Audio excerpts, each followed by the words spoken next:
Green flag is in the air, and we're back underway in the Money Lion 300. Christopher Bell giving a shove to Tyler Reddick in turn one. It is crunch time at Talladega. That shove will push Reddick out into the clean air and out into the lead. But now Bell starts to back up and fall into the clutches of Brandon Jones, while Chase Briscoe, he'll lead the outside line with a full head of steam off two. Reddick again moving from high to low, trying to defend where he can. Right now it's Bell leading the inside lane. Briscoe slots in line in second, but to his outside. Jeffrey Earnhardt goes to the second spot. Jeffrey Earnhardt gets a runner on the outside of Chase Briscoe. Here's Christopher Bell diving to the inside. They're 3 wide for third spot. Now Christopher Bell pulls up alongside of Earnhardt. A pair of Toyotas challenging for second spot, following Tyler Reddick. If you don't think the Talladega grandstand has noticed the presence of Jeffrey Earnhardt in the top 3 late, he surges his way into the top 10. Here they come for the line. Reddick leads. Earnhardt to the outside of Christopher Bell for the 2 spot. Here they come back into turn number 1. It is Earnhardt to the outside of Bell.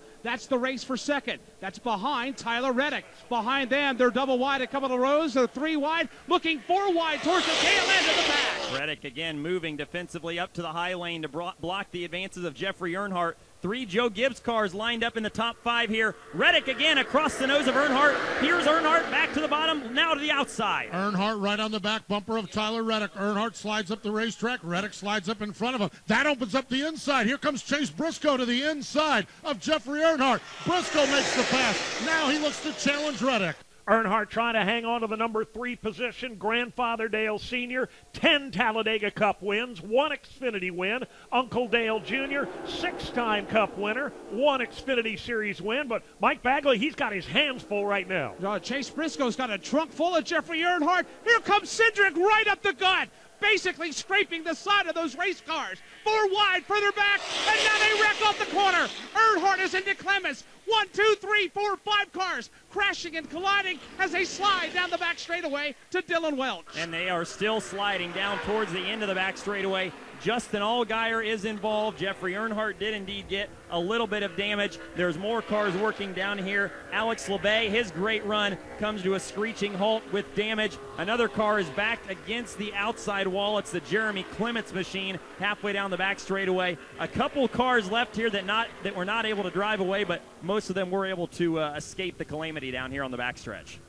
Mike Bagley, you could see that one coming about 1,000 yards away. They were 4 wide and just bouncing off each other at the exit of turn 2. You kind of had a feeling it wasn't going to work out. Yeah, we talk about the intensity going up at the end of a race at Talladega. It started when Austin Cindric went up the middle. Clean pass right there. It's tight formation, but behind them, they were 3 wide, and then they were 4 wide, and all of a sudden, Jeffrey got hooked. He got turned into the outside wall. The track got blocked, and then, of course, the scramble was on for there. That was some tight maneuvering right there, but Jeffrey Earnhardt just ran out of room, and Jeremy Clements and Justin Allgaier in the outside line got collected as well.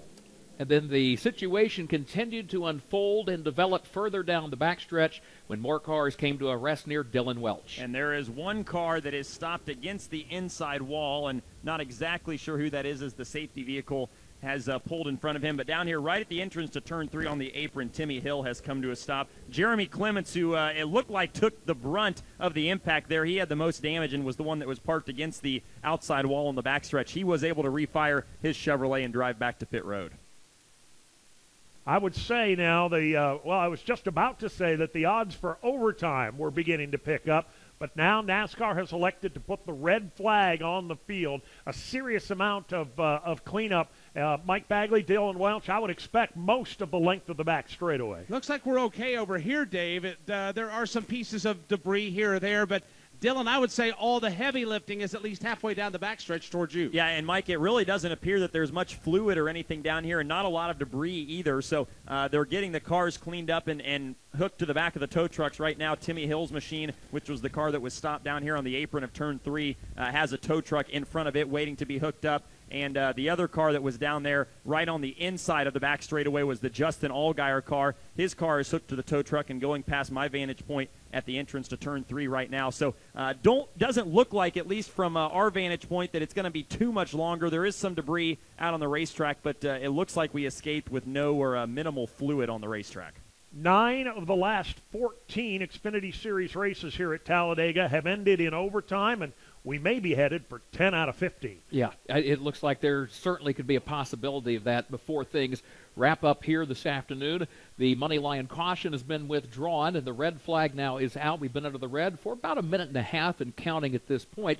Tyler Reddick shown as the race leader with Christopher Bell in second, Austin Cindric third, Chase Briscoe fourth, and Gray Galding completing the top five.